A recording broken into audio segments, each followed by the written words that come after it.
Start with Keith Smith. Brad, when Marcus makes a play like grabbing that offensive rebound in traffic like that, is that even surprising to you anymore? No, if he gets his hands on his balls, he's going to get the ball. Like whether it's a dive, whether it's a rebound, whether it's whatever, he's going to get the ball. So he's got a special knack for that. And he made a lot of big plays, including the big shot after struggling tonight. Matt Vitor. Brad, you used Jabari in some pretty significant spots, having not even had a practice with him. What were your impressions of him, and what did he show you early that made you trust him late? Well, we needed to, we went through that stretch at the start of the fourth quarter. We needed to score, and he gave us some opportunities there at, both in the first half and the second, when he played on the baseline and played to his strengths, and did a lot of good things. He'll pick up our defense as time goes on, and we've got to figure out how to best play with him on both ends, but pretty good for his first night. John Krause.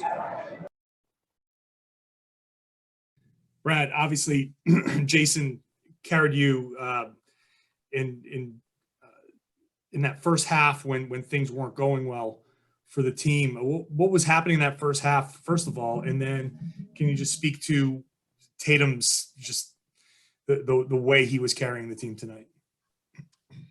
He was amazing again. I don't know how those guys feel because they're the ones that are playing, John, but I was gassed today. And so I thought we played like I felt in the first half, and that's why I didn't get too down. Like Curry was doing his thing, and we were just going to have to find a way to dig deep and gut it out.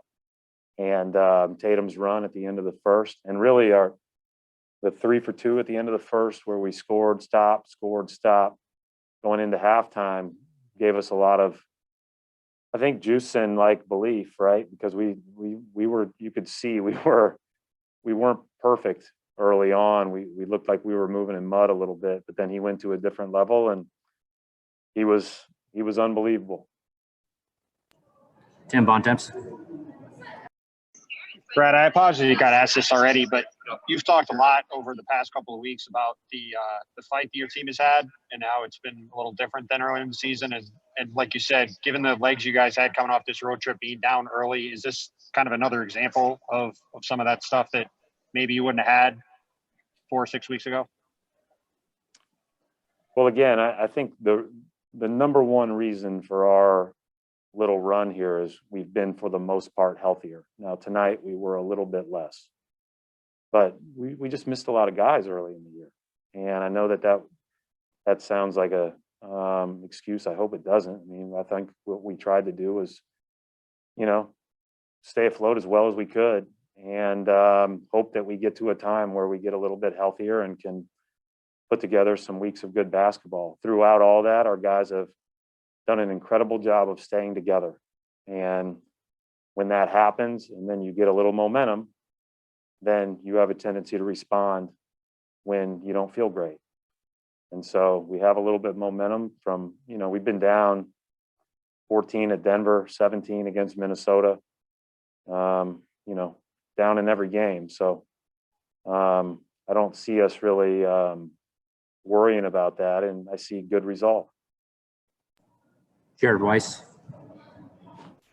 Along those same lines, when Steph tends to be lighting it up on contested threes over and over, that's pretty demoralizing for most teams. Do you feel like you guys are responding to adversity well at this point, and you've established that ethos now?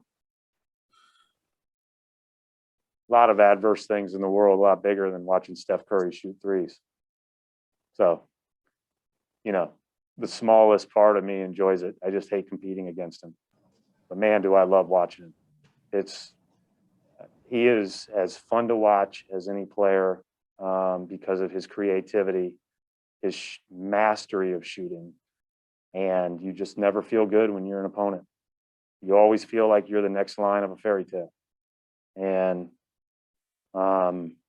so I don't lose too much sleep over seeing that ball go in against two people or seeing some of the magical shots. I lose sleep over giving up the layups and the back cuts and the slip outs and the offensive rebounds and those type of things. But there's only so much you can do. I mean, we doubled him several times, and the only one it felt like he missed was the one from half court. Mark Medina.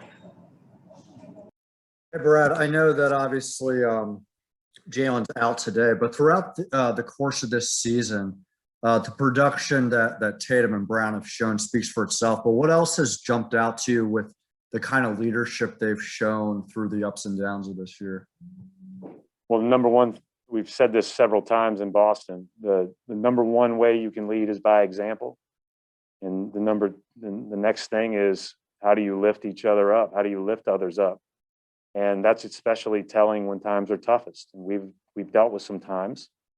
Again, not real adversity. There's a lot of worse stuff going on in the world.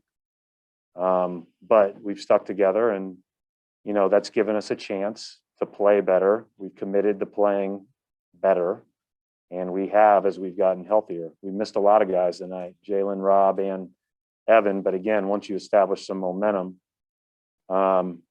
then you feel like you can dig deep. And the end of the first half gave us a chance to do that. Final two questions for Coach. We'll go to Adam Himmelsbach.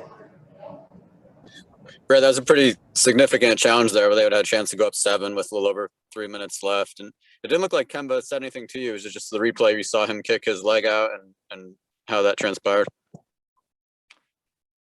Yeah, I was due. Final question, John Corrales. Kemba also had that big three at the end, and he played 38 minutes. This season obviously has been one big ramp up for him. We're seeing, is this what you think we're seeing the results here of that plan? I do. He feels great. He looks great.